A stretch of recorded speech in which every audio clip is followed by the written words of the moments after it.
Good morning.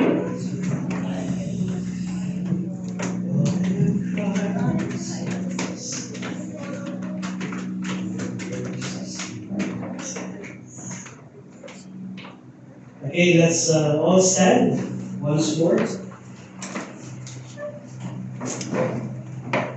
Let's pray. Father God in heaven, thank you, Father God, for giving us this time to have your message. it's you, Lord God. It's not us, but it's you. We do pray, Father God, for an open heart, open mind, Lord God. Open up our hearts and mind to hear your word this time. It's about your goodness and mercy. Thank you, Father God, for your goodness and mercy to us. Bless this time. Use me, Lord God, as your mouthpiece. Cleanse our hearts, Lord God, from any sin. In Christ's name we pray. Amen. After, tayo lang kayo. Sige, just stand.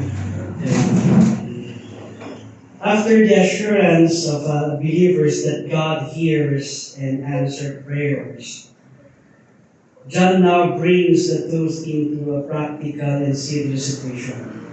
And last time, napag-usapan natin that the more assured we are in our prayer, the more assured we are in our Christian life, the assurance of prayer, yung assurance ng prayer natin mas malakas. Why? Because we believe that God has eternal things for us. And how we respond and how we see a fellow believer fall into sin is also prayer. Prayer is not only for our personal needs, but it is also a responsibility we carry for others. Panalangin. Kaya in verse 16 and 17, dito we see that John teaches us that sin is real and serious. Seryoso ang kasalanan. Even within the community of believers. Yet, he also shows that there is hope for restoration. When we understand that there are sin that can be restored and there are sin that cannot be restored. Eh, kaya sinabi yan, huwag natin panalangin. At the same time, he gives a sobering warning that persistent hardened in sin can lead into a severe consequences. Kaya nga, sinasabi ng Panginoon, di ba, harden not our heart. Harden not our heart. Kaya these verses would remind us that our prayer life is not only personal. It's not just personal. It is relational. In relationship natin sa Panginoon. We should be responsible of what we are praying for. Urgent, especially when it comes to our spiritual condition and others. So let's read 1 John chapter 5, verse 16 to 17. Let's read it all together again. Ready, read. If any man see his brother sin, a sin which is not unto death, he shall ask, and he shall give him life. For that sin not unto death, there is a sin unto death. I do not say that he shall pray for it. All unrighteousness is sin, and there is a sin not unto death. Please take your seat. There is a sin not unto death, but there is a sin unto death. But if any man see his brother sin, a sin which is not unto death. So, here, makikita natin dito, John says, if any man see, kung may nakita kayo mga kapatiran, that is sinning. Ano? Kung may nakita kayo mga kapatiran that is plunged into sin, anong kailangan natin gawin? Brother, ibig sabihin dito, points to someone within the believing community. Yan. Sin is not denied or minimized even among believers. Ang kasalanan. dapat kinokorek yan with love. With love. Pero what if ayaw niyo makorek? What if ayaw niyang tanggapin? We pray. Pray for that person. Kaya Christianity is not pretending sin doesn't exist. It is dealing with it redemptively. When we say redemptively, paano tayo ni-redeem ng Panginoon? Paano tayo pinatawad ng Panginoon?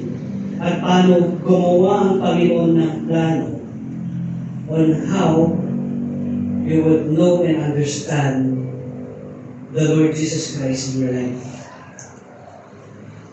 Pero from the very beginning, God had already a redemptive plan on how people would come to know Christ as their personal Savior. Kaya from the very start, titingnan natin from the time of Adam that he sinned, Adam and Eve sinned, he did not left them. Hindi niya iniwan na wala silang hope.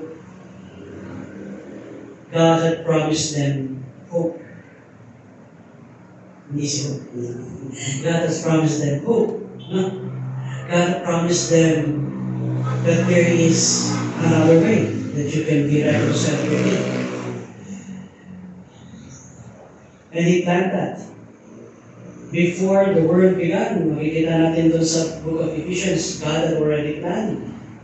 Before Adam and Eve was created, He already knew. God already knew that Adam would fall. Yet, because He knew that Adam would fall, He created a plan. He created a plan. Kaya Christianity is not pretending sin doesn't exist. It is dealing with it redemptively. Mahirap mag-deal sa kasalanan.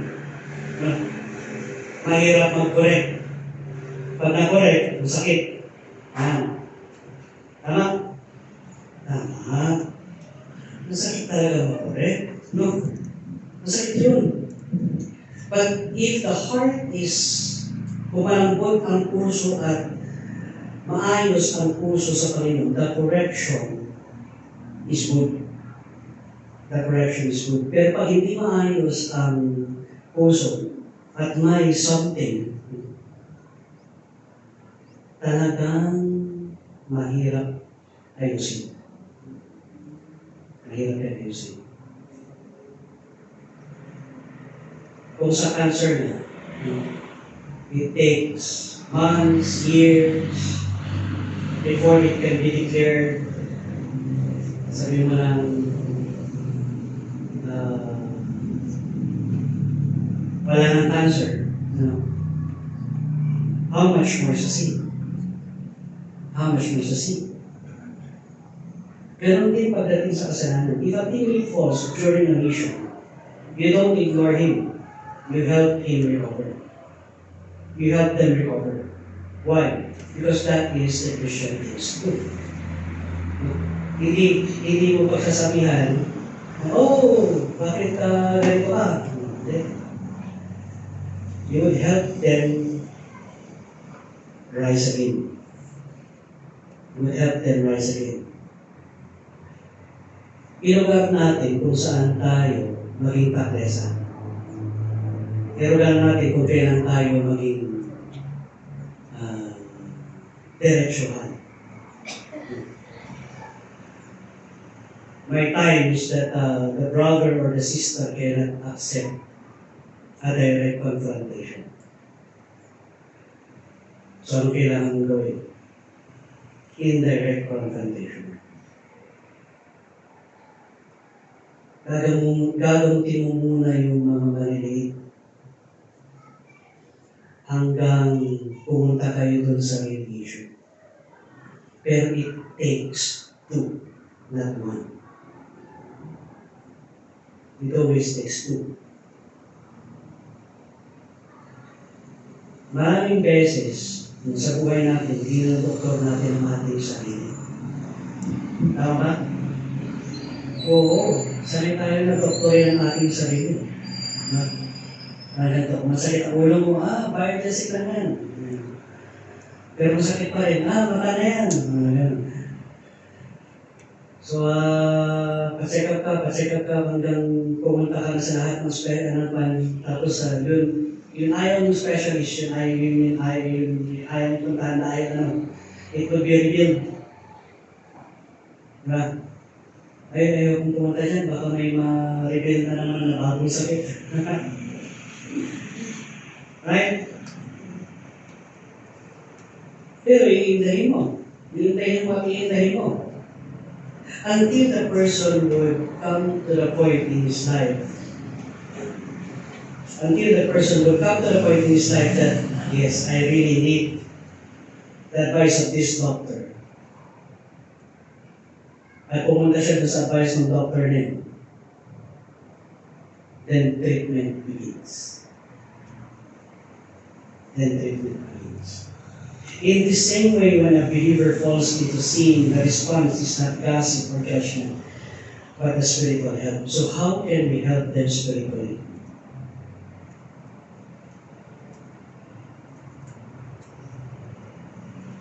You pray for them. Pray for the proper response. Pray for the right diagnostic.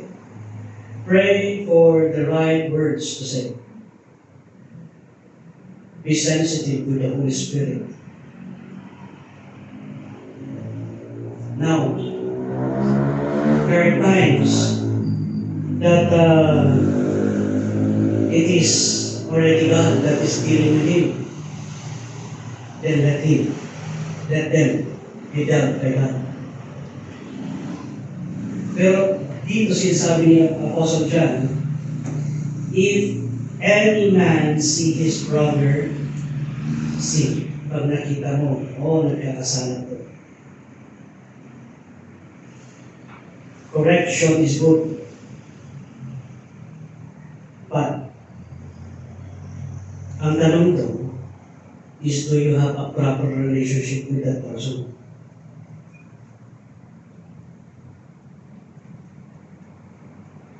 Bago mo siya correct. Tama?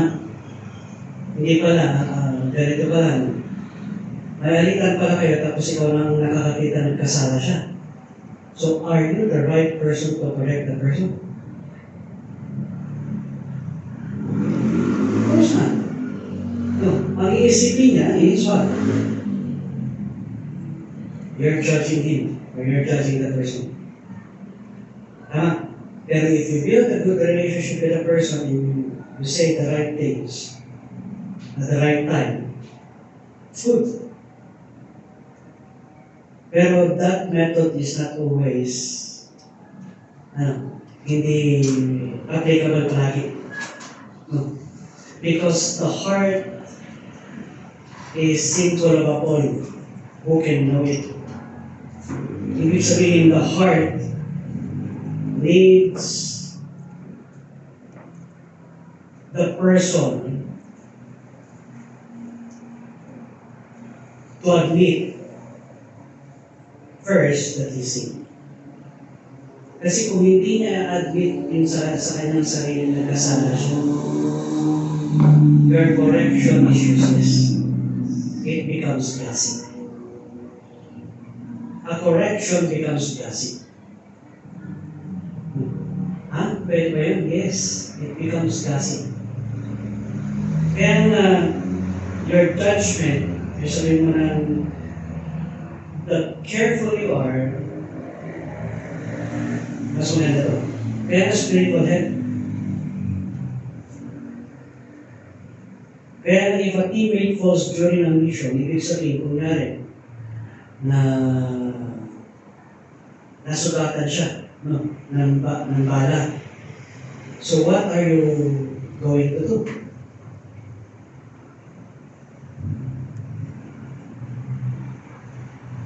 May proper na pag-press. May proper na pag-stop doon sa wound. Kasi kung bigla mo na lang prines at wala kang kaalam-alam, nagkakaroon pala ng presyo, lalong nag-build up, lalong nabawalan ng dugo. Imbes na naligtas mo yung kasama mo, ang nangyari, namatay. Bakit? Hindi siya namatay dahil dun sa wound, but namatay siya dahil loss of blood. Bakit? Dahil improper yung ginawa. Tama? Kaya that takes prayer. It takes prayer. Kaya here, makikita natin, sin not unto death. Tingnan nito, there is a sin unto death, then there is a sin not unto death. In John chapter 5, verse 16, if anyone see his brother sin, a sin which is not unto death. Okay, let's define death. What's death?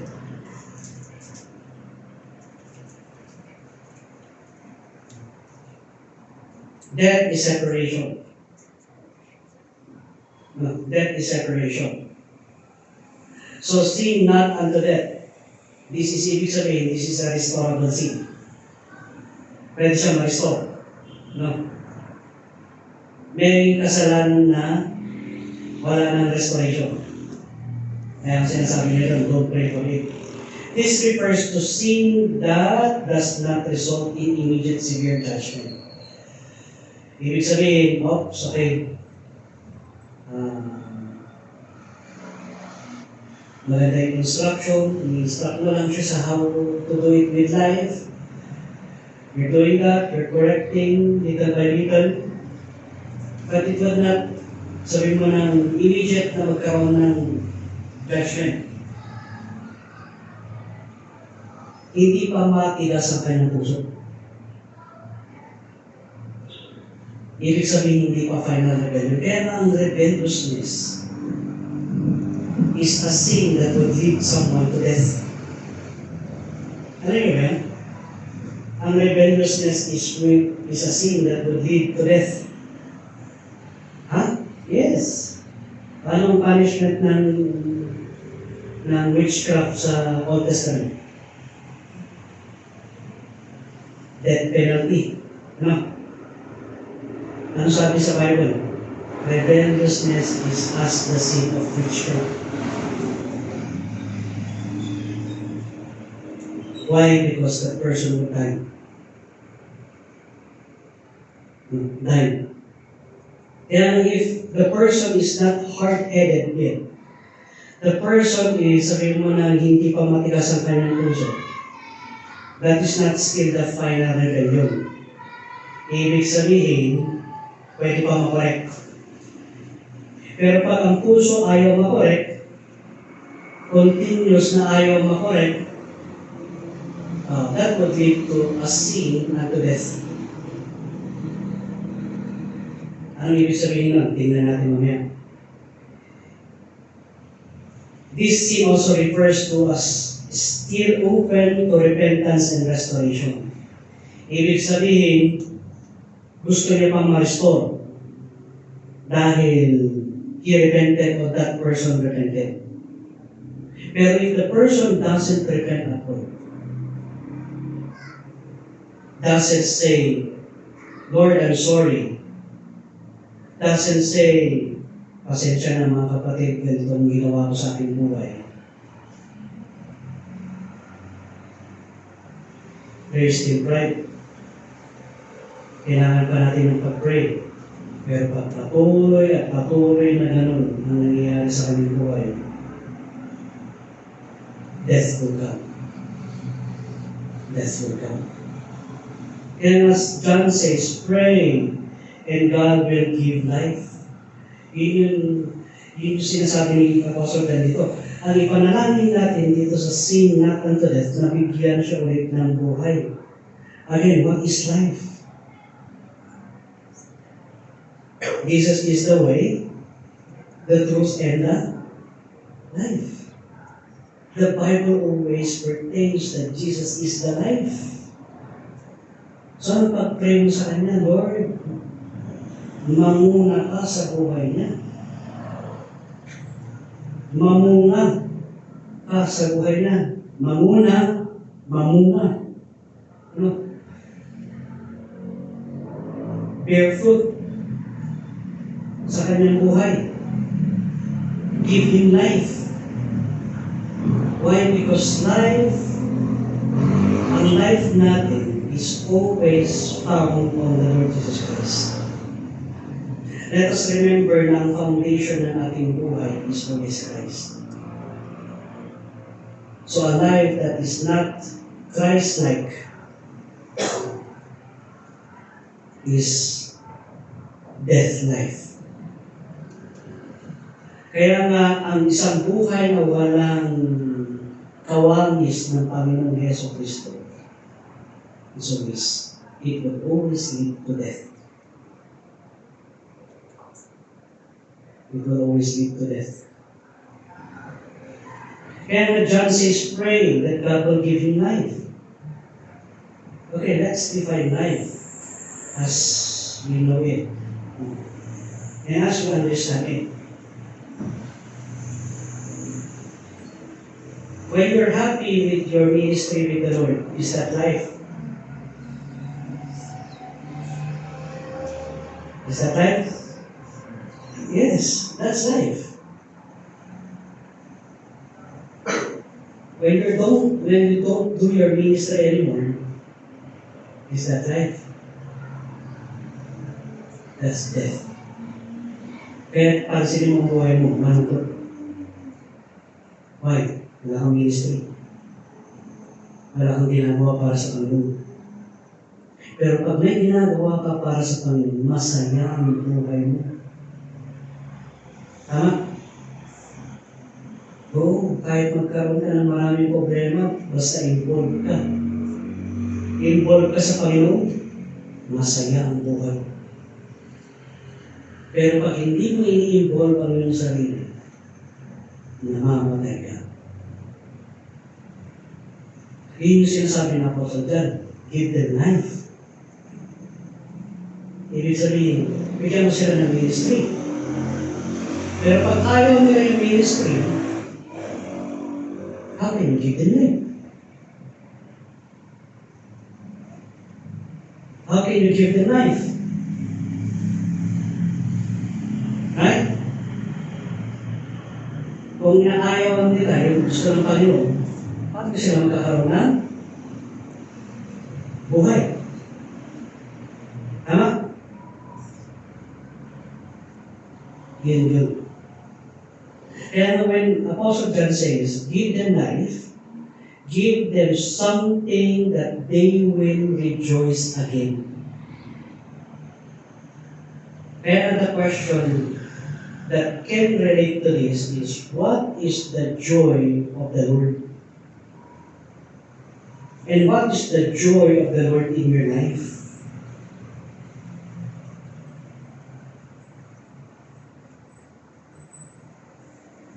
What are the joys?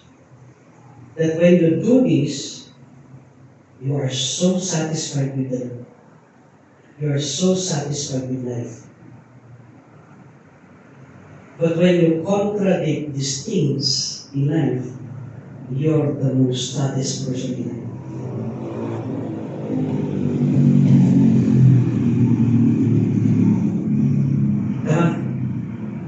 Kaya nga, when we understand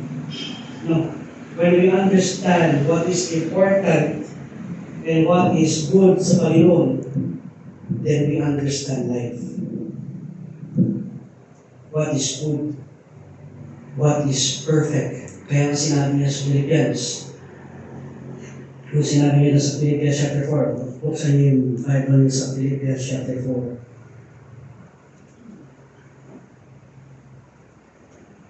Verse 8 and 9. Finally, brethren, whatsoever things are true, yun yung pag-isipan mo. Whatsoever things are honest, whatsoever things are just, and whatsoever things are pure, whatsoever things are lovely, and whatsoever things are of good report. Okay. Balik na rin natin. Itong nangyayari sa mundo natin ngayon . Finally, brethren, whatsoever things are lying, whatsoever things are dishonest, and whatsoever things are not righteous or not just, and whatsoever things are wicked, and whatsoever things are hatred, and whatsoever things are bad report. Ito yung nangyayari sa mundo. The world is giving us lies.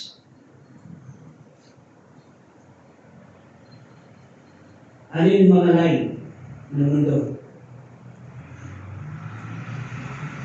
Nakita niyo kung gaano yung deception sa panahon natin ngayon ganito.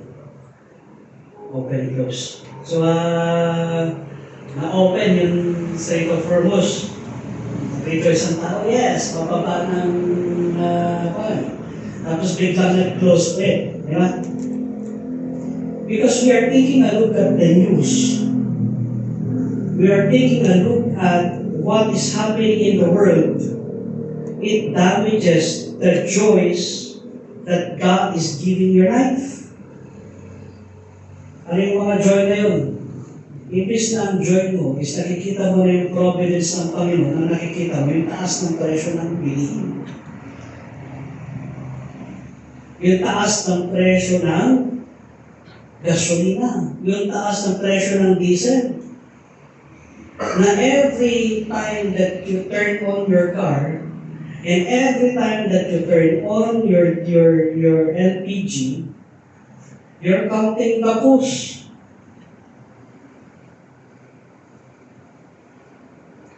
That's a lie. Why? Because God said, I will supply all the need. Tama? Yes, you just do whatever you want to do for the Lord, and I will supply the need. Tama? If that is for your family, then do it for the Lord. God will supply. Kaya nga pagdating sa pananampahan, iniisip na natin, ay, paandar na naman ang sasakyan. Hindi dapat.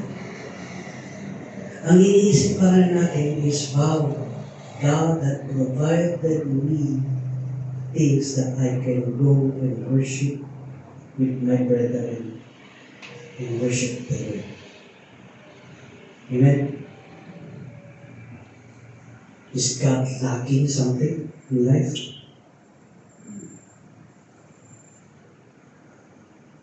That's life. Now, whatsoever things are, sabi niya doon, dishonest, can we make reports that are not honest? It's up to you. Or will you watch reports in the news that are dishonest, and it would make your life more worse rather than more closer to God? Kaya ako, I stopped watching news. Kaya pag sinasabi na sa akin, nakita mo na naman yung comment ni ganito. Sabi ko lang, ano yung comment niya? Why? Because I do not put it into my mind. Yun na yung gusto ng mundong gawin sa atin, mga kapatid. Rather than that, read the Bible. Think about things that are honest. Think about God. Think how God supplies the need. That is how we enjoy life.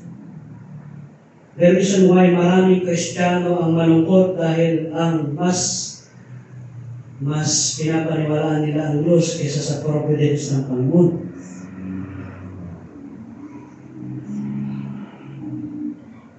Given na yun, mga kapatid. Let's have life. Let's choose life. whatsoever things are lovely. Diba? It's a good day. It's a good day also to wash clothes. It's a good day. Amen? Yes, it's a good day. Every day is a good day with the Lord. Enjoy the day with the Lord.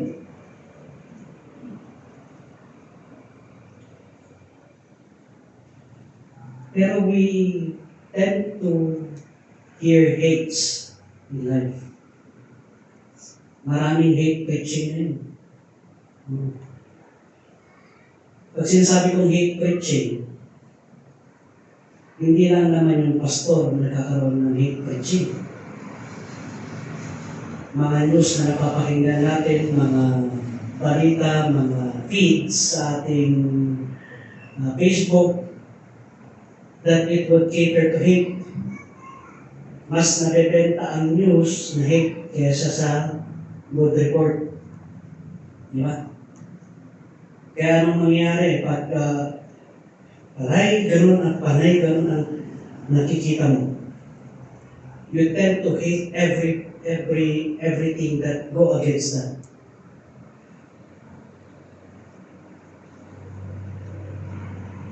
And ang tanong ko doon, is hate a part of the fruit of the Holy Spirit? Is hate a fruit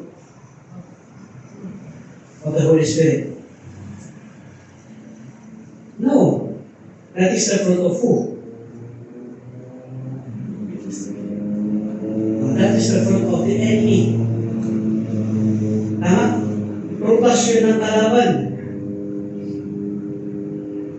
Kaya ang nangyayari pag kinain mo yung prutas ng kalaban, natadigest mo yung hate na yun sa buhay. And when you digest that hate in life, the tendency is more hate would come. Kaya sinabi na ng Panginoon, whatsoever things are lovely. What is there to love with this time? You love your husband and you love your wife. You love your children. Enjoy life. Enjoy the providence ng Panginoon. And a spiritual renewal is very, very important. Restoration of fellowship is very, very important. We need to restore our life daily with the Lord. Why we need the strength that we have at this time.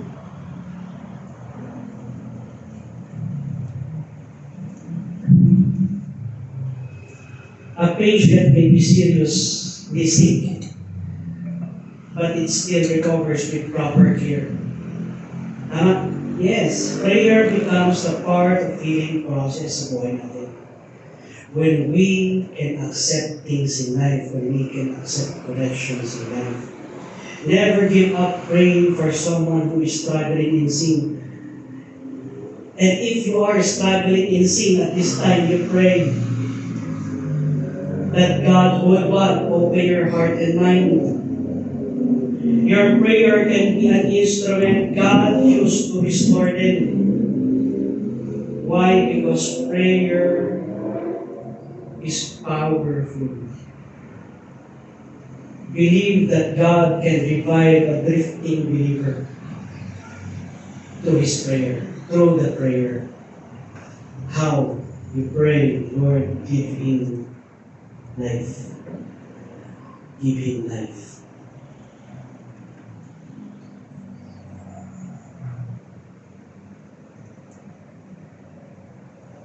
Kaya nga, ang katotohanan, dali lang talaga. Yeah. Pero tingnan natin to. There is a sin unto death. What is the sin unto death? May kasalanan na hindi unto death. Let's define death again. Death is separation. No, separation. Does this mean mawawalan siya ng salvation?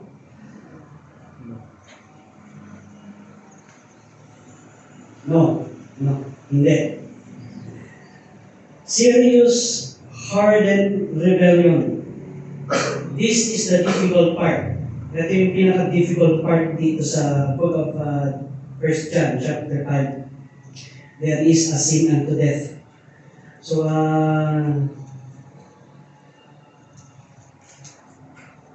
basahin natin.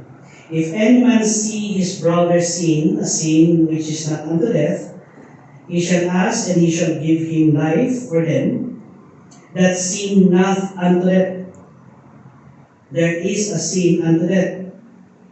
I do not say that he shall pray for it.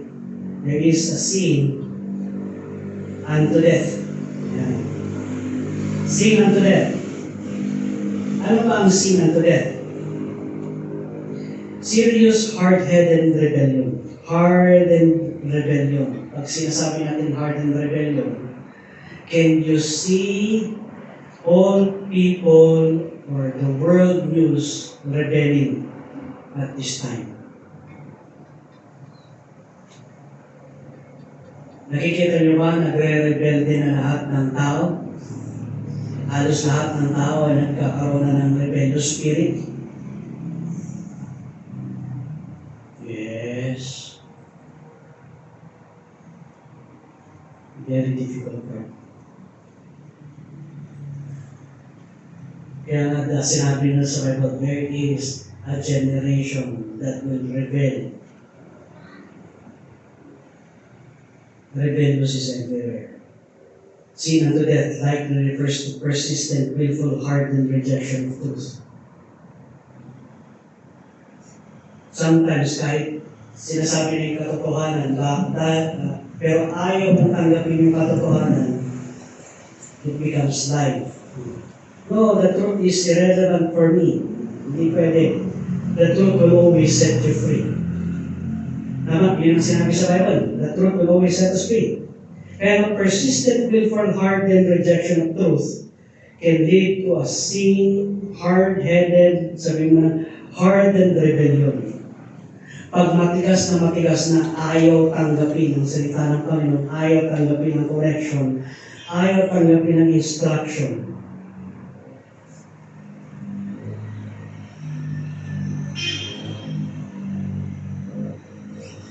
he is already dying. The person is already dying. Ongoing rebellion without repentance. Ito yung mga sin. Bakit? Pati rebellion. Because the sin of rebelliousness is the sin of witchcraft. And witchcraft is a sin unto death. Hindi mo namamalayan na kaya nga ang last, tingnan nyo yun, ano yung pinaka second last word ng 1 John? Chapter 5. Anong pinaka last na second last word sa 1 John? Idols. Bakit idols? Ano bakit idols? Abangan nyo next week. So, let me just give you a simple explanation why idols. Yung idols natin ngayon, it's not sin. Hindi ito nakikita. It can be ourselves. It can be the things that we desire. It can be the things that we dream of. That can be idols. A dream that God is not involved. A dream that is so selfish. A dream that it is just pleasing your life, not pleasing God. Idols too. Kaya ang primary life natin bilang isang mananampalataya is to please God. The primary purpose of man being alive is to please God. Kaya ang ongoing rebellion without repentance, possible leading to physical judgment or final spiritual ruin. Pag sinasabi natin final spiritual ruin, ito na ang kasalanan hindi na redeemable. Bakit hindi na redeemable? Ang redemptive na lang dito is kunin na lang siya ni Lord. Kaya nga sin unto death. Imbis na bibigyan pa siya ng Panginoon ng mahaba-habang buhay dito sa lupa, para enjoy niya yung relationship niya sa Panginoon, kunin na lang siya ni Lord.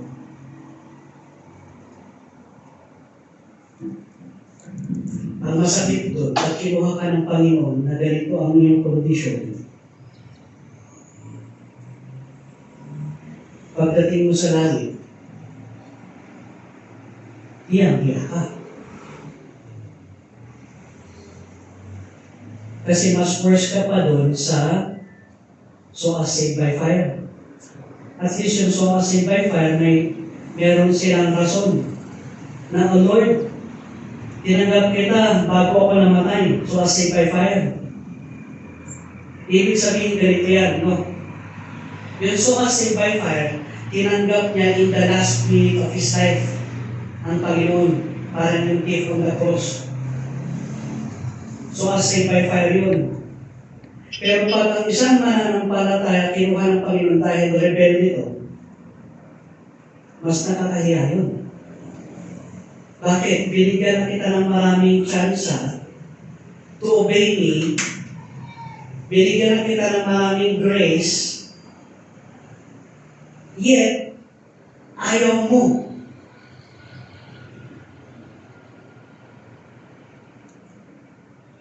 Anong gagawin ko sa'yo? Di ba? Pagdating mo sa langit, pagkasabihan ka pa ng Panginoon, anong gagawin ko sa'yo?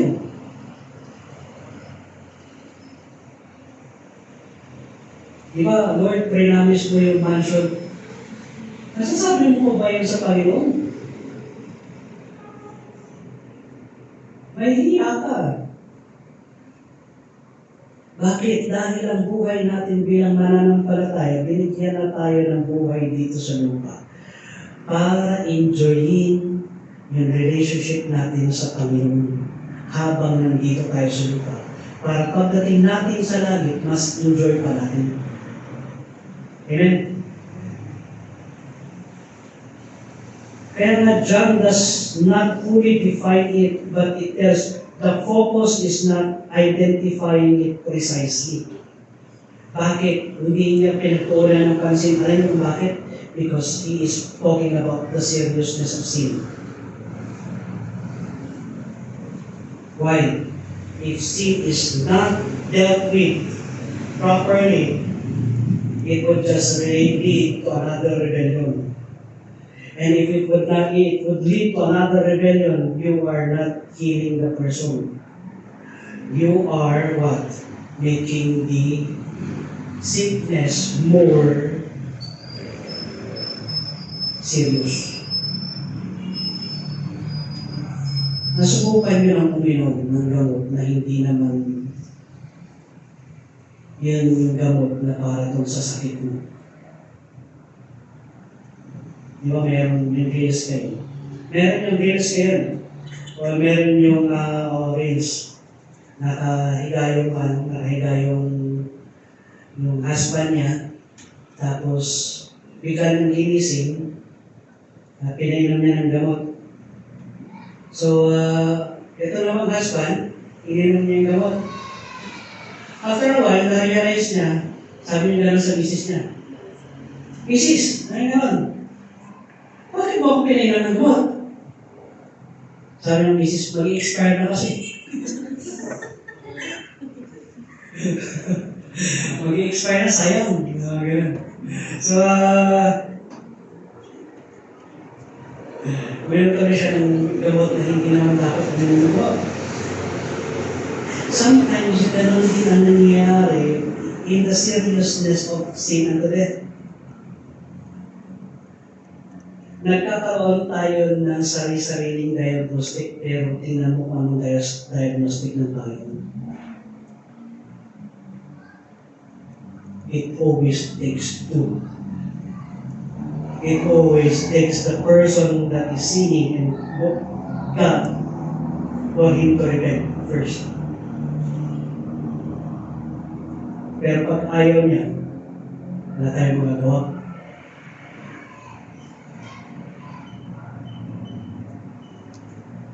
But we are not praying, kaya we are not praying na patuloy siya sa kanyang kasalanan. And a person ignores repeated warning, rejects help, and continues a destructive path until consequences becomes irreversible. There will be irreversible consequences on it. Kaya don't play with sin. It hardens the heart over time. Madaling tumigas ang puso sa kasalanan. Repeated rejection of conviction leads to deeper blindness. Diba? Kaya nga, ano ang sakit that it can lead to blindness?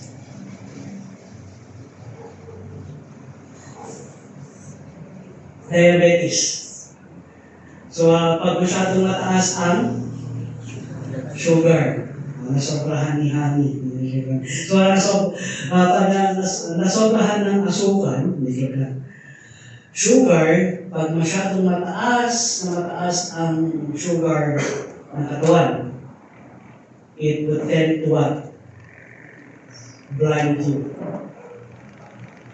If it's not, sabihin mo na,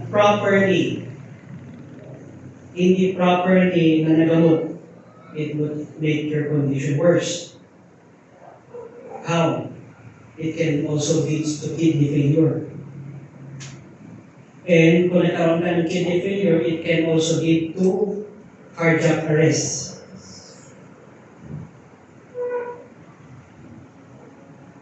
And kung nagkaroon ka ng cardiac arrest, it can lead you to rest.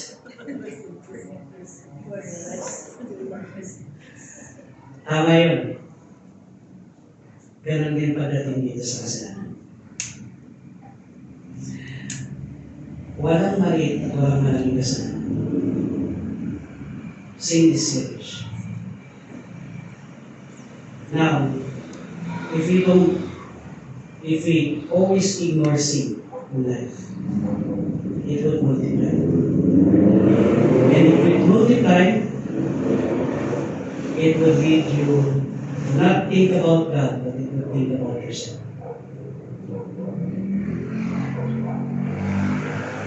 And the final judgment is what? That will be a continuous rebelliousness with God. And if it continues rebelliousness with God, John chapter 5, verse 17 will be applied. What's that?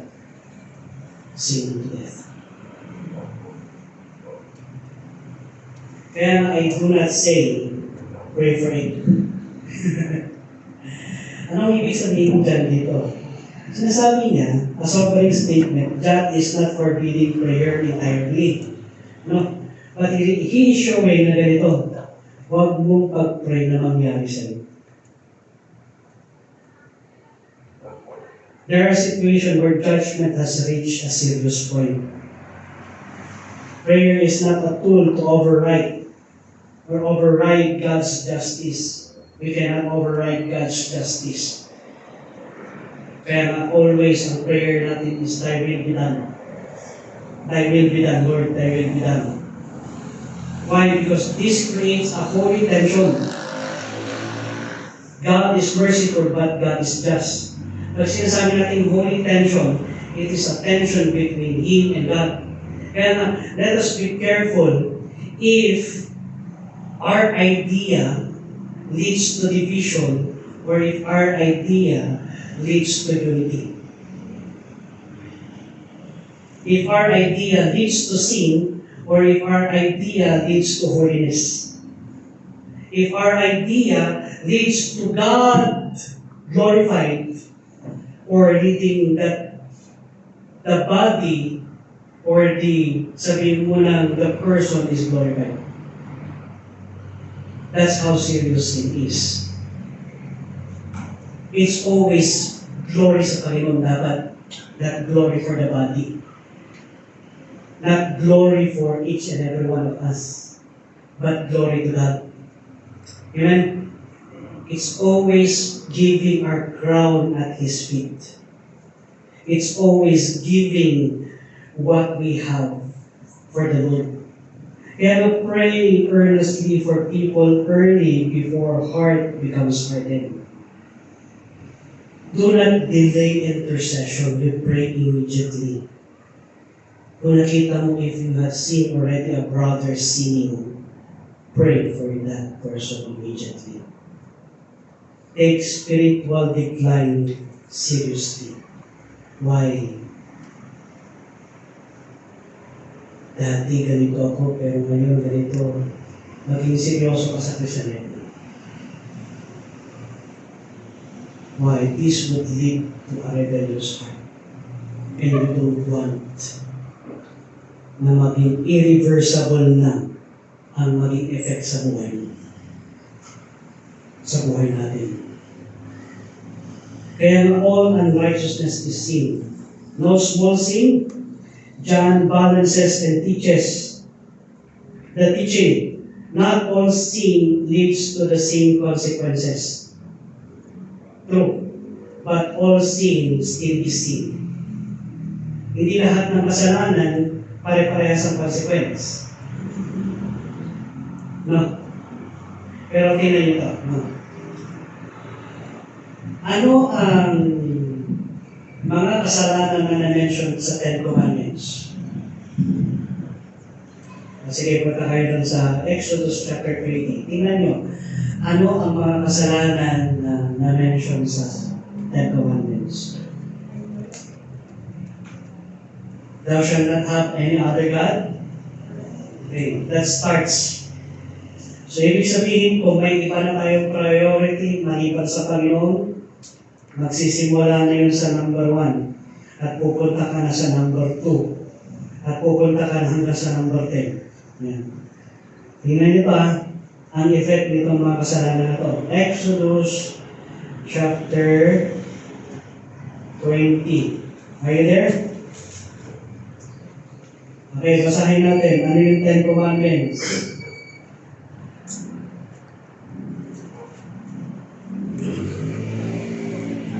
Verse 1. And God spake all these words, saying, sabi niya, I am the Lord thy God, which have brought thee out of the land of Egypt, out of the house of bondage. Una, thou shalt have no other gods before me. That's idolatry. That's the first sin. No. You shall not have any other God. Wala ka ng ibang priority kung hindi Panginoon. O ngayon, tanungin mo, may priority ka ba iba?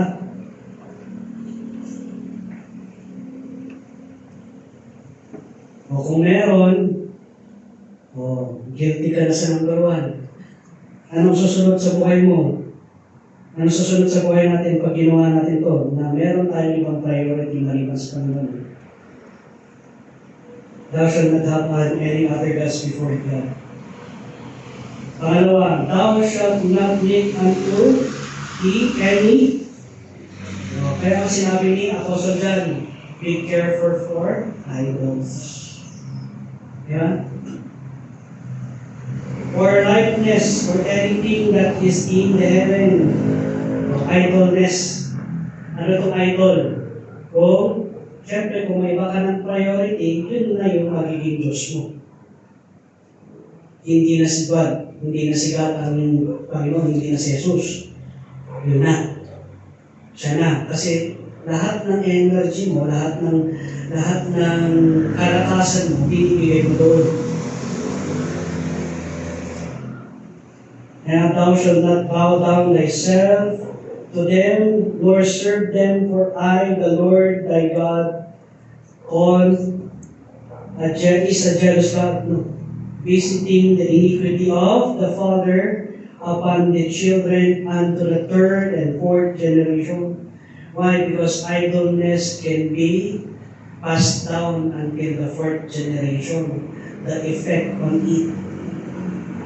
Biro mo, nung nagkaroon ka ng idol ngayon, hindi lang ikaw ang apektado, pati yung apo mo. Apo mo saan? Until the fourth generation. Apo mo sa tuhod, hanggang sa apo mo sa talampakan. Hindi pa nagkagano pa rin yan. Yan. Hanggang apo mo. Fourth generation. It will have an effect on them. Number, ano pa yun pa? Ibang commandments. Remember the Sabbath day to keep them holy. Why? Because kung meron to, you would not go to church. You would not prioritize church. If you have idols in life, you will not. But if you love God, you will always go to church, no matter what.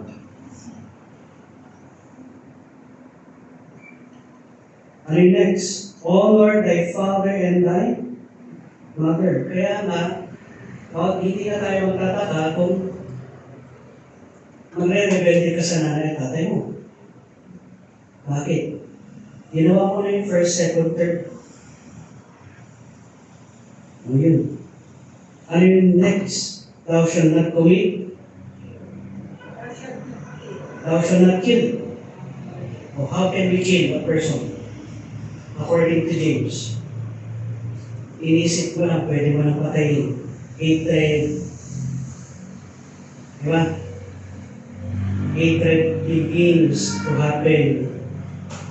Next, thou shalt not commit adultery. Nakakaroon ka na ng spiritual adultery sa buhay. Wala ka man physical adultery, pero nagkakaroon ka na ng spiritual adultery in the mind. You love porns, you love watching these things. Thou shalt not steal.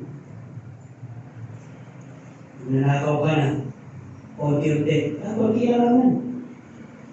Thou shalt not bear false witnesses against thy neighbor. Hindi ka man false witnesses, pero gossiper ka naman. That's false witness. Thou shalt not covet thy neighbor's wife, thy neighbor's house. Thou shalt not covet thy neighbor's wife, nor thy manservant, nor his manservant, maidservant, nor his ox. No? Kaya pati yung sayote ng kapitbahay mo, kinukuha mo na. Why?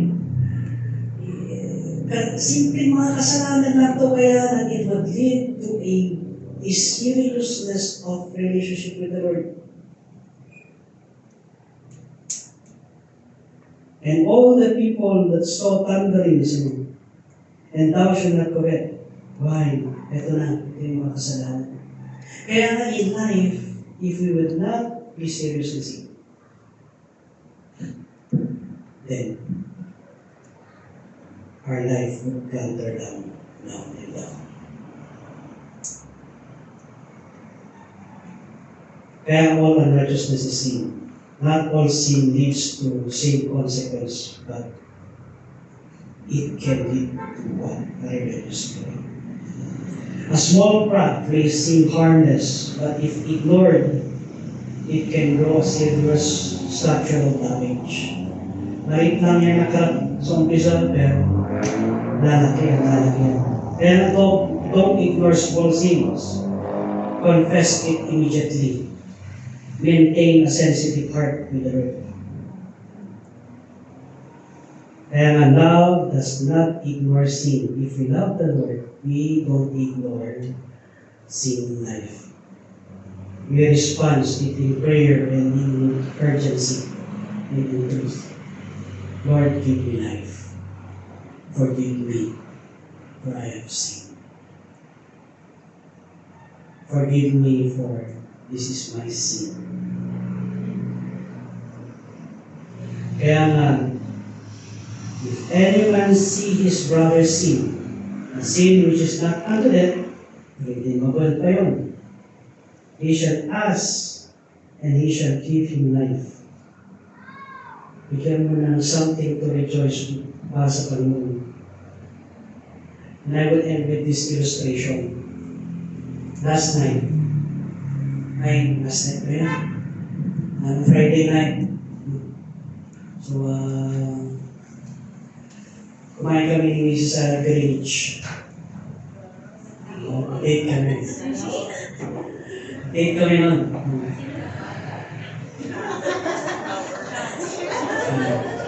Ako nagbayad. Okay. And meron to isang bata na umihip. So yung first table, hiningan niya at binibigyan siya ng fries. Binibigyan siya ng pagkain. Ayaw niyang tanggapin. So ayaw niyang tanggapin yung pagkain. Ngayon pumunta siya sa table namin, sinabihan ko siya. Sabi ko gano'n, humihingi ka ng pangkain, binibigyan ka ng pagkain, ayaw mong tanggapin. Ngayon, bakit kita bibigyan? Sabi ko sa kanya. Bigyan mo ako ng rason kung bakit kita bibigyan. Hindi naman yun yung pangangailangan ko. Ibig sabihin, mali yung hinihingi mo. O umalis na lang na nagko-complain. Which is a good illustration. It's a good illustration of what we have in life. An ungrateful heart always complains. Tama? Kung ungrateful yung puso mo, you always complain, you cannot see the blessing that God is giving. Kahit how small or how big it is. Blessing ba yung fries? Yes. Wala, hindi pa yung nabawasan ha. Binibigay sa kanya na nakabalot pa sa paper bag, na maayos yung balot ng paper bag. Ayaw. So sabi ko gano'n, God would not bless you, my child. Why? You have an ungrateful spirit. Ganun din sa buhay. If we are ungrateful of things in life, it is sin. Why? Because God is giving us supply. Tama? Binibigyan tayo ng Panginoon ng supply. Food on the table. Food to cook our food. And yet, we still complain. Don't complain. Be thankful to God. Love does not ignore even the simplest life.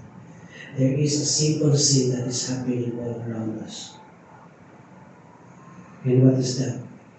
A simple sin is complaining. Don't complain. Be thankful. Be thankful. No matter how hard life is, that is how hard God provides. Ulitin ko, no matter how hard life is, that is how hard God provides. Bakit hard? He can turn the world upside down just to provide for your simple need. Is that hard? Yes, it's hard for us, but it's easy sa Panginoon. But if you come to think of it, even the simplest prayer is a miracle ng Panginoon. Pag-pray ka lang naman, Lord, sana wag umulan. Imagine mo naman yung clouds na ititigil mo para hindi umulan.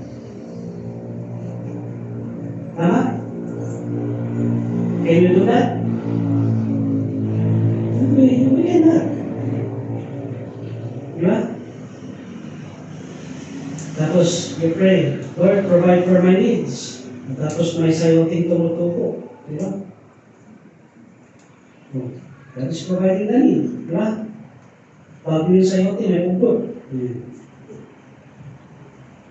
Kaya na, enjoy your relationship with the Lord much more. Enjoy natin. Let's bow down our heads. Let's pray.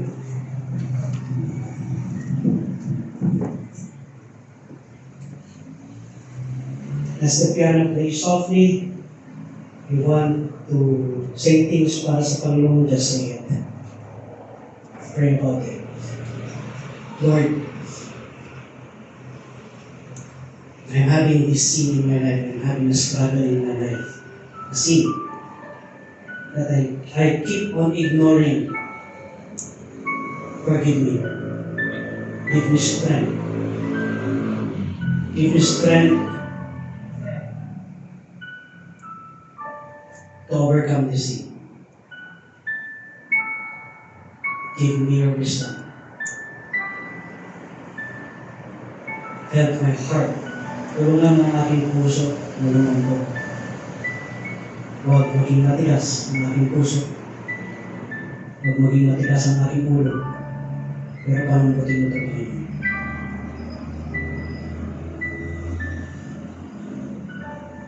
The urgency of knowing what sin looks like. Can damage your life.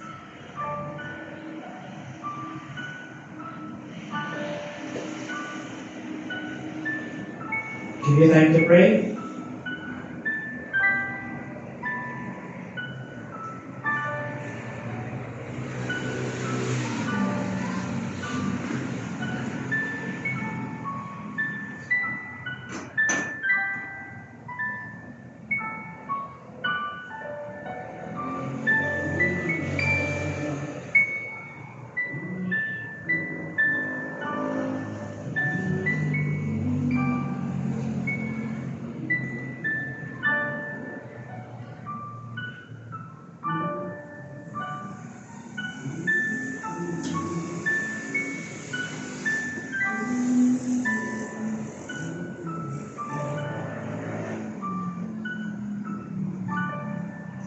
Father God in heaven, thank you, Father God, for your word this time. We pray, Father God, that if there be any sin in your life, any little bit of sin, any complaint, any hatred,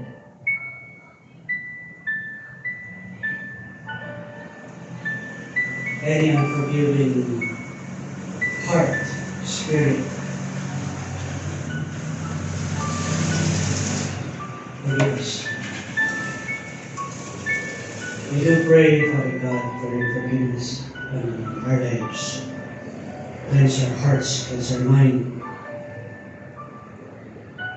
that we would think of truth, we would think what is honest, we will think what is lovely, and we will think of good report. A report that you would be glorified. A report, Lord God, that you would be honored. And a report, Lord God, that you will be the center of all. Bless this time, bless our lives. And continue, Lord God, to correct us in this sin. Help us not to harden our hearts. Help us not to harden our minds, but to renew and to think of what you want and how you would be glorified. Thank you, Father God, for everything. All glory, honor, and praise belongs to you. In Christ's name we pray. Amen. Amen. So let's all stand. Let's all stand. Let's give our tithes and offering. We'll ask Pastor Art,